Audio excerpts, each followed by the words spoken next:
ನಿಮ್ಮ ಜೀವನಕ್ಕೆ ಬಂದಾಗ ಅಲ್ಲಿ ಎಲ್ಲೋ ಗಂಡ ಲೈಫ್ ಪಾರ್ಟ್ನರ್ ಅನ್ನುವಂತಹ ಒಂದು ಪಾತ್ರಕ್ಕೆ ನೀವು ಅವಕಾಶನೇ ಕೊಡ್ಲಿಲ್ಲ ಅಂತ ಅನ್ಸಲ್ವಾ ನಿಮಗೆ? ಇಲ್ಲ ಅವಕಾಶ ಕೊಡ್ಲಿಲ್ಲ ಅಂತ ಅಲ್ಲ. ಇಲ್ಲಿ ನನ್ನ ವಿಷಯದಲ್ಲಿ ಏನಾಗಿದೆ, ನಾನು ಸಾಕಷ್ಟು ಪಾತ್ರಗಳನ್ನ ನಾನು ನಿರ್ವಹಿಸ್ಬಿಟ್ಟಿದ್ದೀನಿ.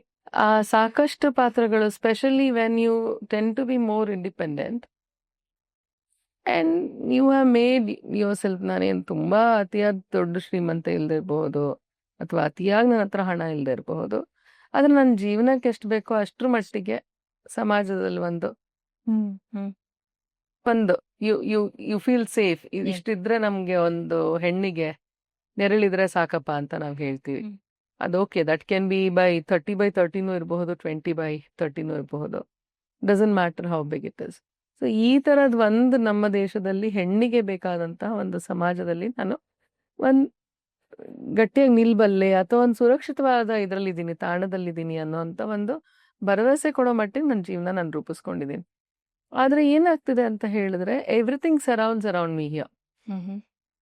ಇಲ್ಲಿ ನನ್ನ ತಂದೆ, ಅವರ ಜೀವನ, ಅವರ ಮಾನಸಿಕ ಸ್ಥಿತಿನೂ ನನ್ನ ಸುತ್ತನೇ ಇದೆ, ನನ್ನ ಜೀವನದ ಸುತ್ತನೇ ಇದೆ.